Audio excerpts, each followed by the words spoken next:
পূর্ব বর্ধমানের জামালপুর ব্লক, এখানকার বিভিন্ন জায়গায় 300টি জলের প্ল্যান্ট বসিয়েছে জামালপুর পঞ্চায়েত সমিতি। এই প্ল্যান্টগুলির কল খুললেই ঠান্ডা জল। করে দিয়ে খুব উপকার করেছে। আমরা গরিব মানুষ, আমাদের তো ফ্রিজ কেনার ক্ষমতা নেই, আমরা মাঠে ঘাটে খাই, দিয়ে মাঠ থেকে এসে রোদ থেকে এসে একটু ঠান্ডা জল খাই, খেয়ে আমাদের খুব ক্ষতি হয়।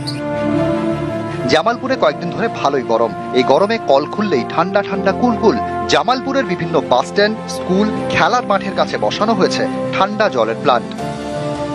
এই যে পাড়ার ভেতরে ঠান্ডা কল হয়েছে, এতে আমাদের পাড়ার মানুষ খুবই উপকৃত। আমরা সাধারণ খেটে খাওয়া মানুষ, আমাদের অধিকাংশ মানুষের বাড়িতে ফ্রিজ কেনার ক্ষমতা নেই, তাই এই যে ঠান্ডা কলে জলটা পড়ে দেওয়ার জন্য প্রতিটা মানুষ এই কল থেকে জল খেয়ে, ঠান্ডা জল খেয়ে বিরাট উপকৃত। এর জন্যে আমরা মাননীয় মুখ্যমন্ত্রীকে আমরা ধন্যবাদ জানাই, দিদিকেও আমরা অশেষ ধন্যবাদ জানাই পাড়ার তরফ থেকে। আমাদের জামালপুরটা প্রথমত হচ্ছে একটা এগ্রিকালচারাল বেল্ট, সিজিবি মানুষের বসবাস বেশি এবং প্রত্যন্ত গ্রাম অঞ্চল থেকে আমাদের জামালপুর পঞ্চায়েত সমিতির কাছে বারবার আবেদন করা হয়েছে।